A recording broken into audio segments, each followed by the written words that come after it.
Hey everyone, I am Lisa Giacomelli, the director of North Carolina Science Olympiad.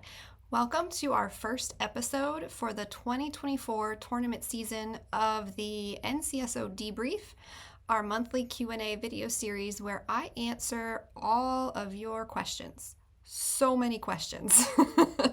Let's go ahead and get started. Okay, just a few general questions first. The starred events on the event slate say that they will only be run at the state tournament. Are these events open to all teams participating in the state tournament? Yes. So all 23 national events will run at the state tournament for all teams. The starred events on our event slate will not be run at the regional level. How do I know my team number on the tournament schedule? That's a great question.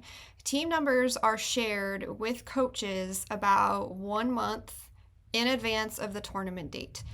Numbers are assigned in alphabetical order once registration for that tournament closes. So you'll hear from us and we'll send you to your team number.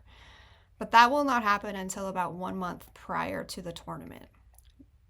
Do I need to know my team number in order to assign students to events? That's an even better question. So no, you do not need to know your team number in order to get your kids assigned to events. Take a look at our regional schedule and see the notes at the bottom.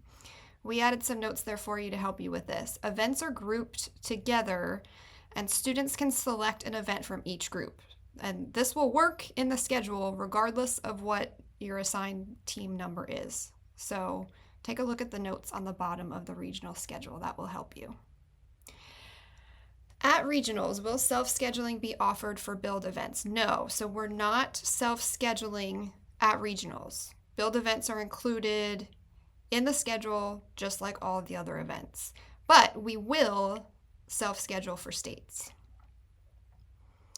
With 15 students max per team, is there a minimum number of students needed to compete? No, there's no minimum number required. However, in order to be successful, I shouldn't say successful, in order to be competitive across the 15 events, we would recommend probably approximately 10 to 12 students. Do any events need to be impounded for Division A? Nope, none of the Division A events require impound this year. Can you bring team captains, aka students, to the coaches conference if they pay? Absolutely. I think that's a great way to empower them. Team leaders can attend the coaches conference. They just need to register and pay a separate registration fee. Okay, a couple event-specific questions. These are grouped for Division A.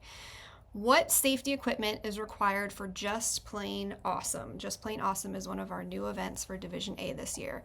So all details in the event rules, but for Just Plain Awesome, safety glasses must be worn at all times. What safety equipment is needed for Super Sleuths? That's also a Division A event. So again, go read the rules. Details are there. I'm not saying anything here that's not in black and white for you in those rules. So go take a look. Students need to wear closed-toe shoes, safety goggles, and tie-back long hair. It also specifies aprons, gloves, lab coats. Those are all optional. But those first three, closed-toed shoes, safety goggles, and pull back the hair, those are required. And they have to do that in order to compete. Also, they must keep their safety goggles on their face while they're competing. They don't work well on top of the head. We all do it. We all push them up on top of our head. But they could potentially be penalized for removing them. So I would recommend practicing this with your kids, keeping them on their face, so that they're comfortable doing that, and they don't. It's a habit to push them up on top of their heads. So practice that with them in advance, so that it just becomes part of their routine. Do students need to know scientific names for backyard biologists and fossil frenzy? Both Division A events. See the event rules. In the event rules, it specifies that they need to know common names only. So scientific names are given, but it's just for reference purposes. What kind of launcher do we need to practice ping pong parachute? Ping pong parachute is running in Division A only for the first time this year. So that is a great question, and one that everybody is asking. So, long story short, ping pong parachute occurs indoors. So if you have a launcher that was used outdoors in the past, the kind that stakes into the ground, you can use that same launcher indoors, but you need to attach it to something solid and heavy, like a board. The company that we partner with for launchers is called Nerds Inc. We can link it for you. They plan to post a how-to video showing you how to adjust your outdoor launcher for indoor use. They do make launchers specifically for indoor use, and those are the ones that we will use at tournaments, but they're slightly more expensive to purchase. We will have launcher examples at the coaches conference for you to see.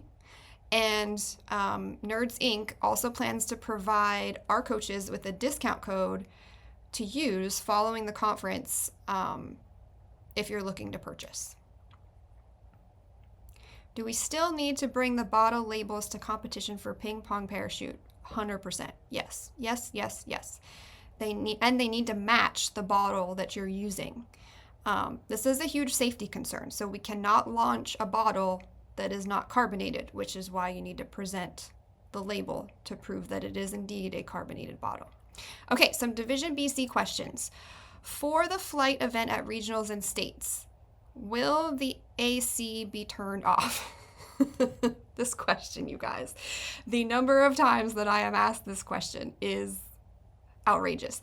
99.9% of the time, we cannot control the HVAC at any of our venues. We realize this is unfortunate, and trust me, I'm a former coach. Trust me, I wish we could flip that switch. But it's near impossible to adjust, specifically at big venues like NC State, where it's probably controlled off-site somewhere. But we always try because we know it's important. It's important to us too, but it's not guaranteed. And this is largely out of our control, y'all. Will an NC-only list for forestry and a condensed topic list for Crime Busters Forensics be used this year? If so, where do I find it? Yes. Check the resource pages on our website. They are currently under construction. They're going to be updated quite a bit in the coming days. So we will post the forestry list there, the NC forestry list, and the clarifications for Crime Busters Forensics. Absolutely. Okay. This one applies to all three divisions. A, B, and C. Is the loading block and chain used for towers the same as the one used for bridge? Yes. So we're running towers this year. It's exactly the same. So you can reuse one from years past if you already have one. We'll also be selling them at the coaches conference fairly cheap. Having one definitely helps students plan and prepare for needing to set that loading block and chain on their tower for testing. So it's a great investment. Get your hands on one, or you can even make one yourself for fairly cheap. We can put up a how-to video to do that. But yes, same exact loading block as used in the past. All right, thank you for submitting your questions and for watching our video. We will be back with a new episode next month. Check out the description below for ways to submit your questions. As usual, be sure to like and subscribe to our channel, and definitely follow NC Science Olympiad on Instagram, Facebook, and Twitter for all of the latest news and updates. We are so excited for the season ahead. We'll see you soon.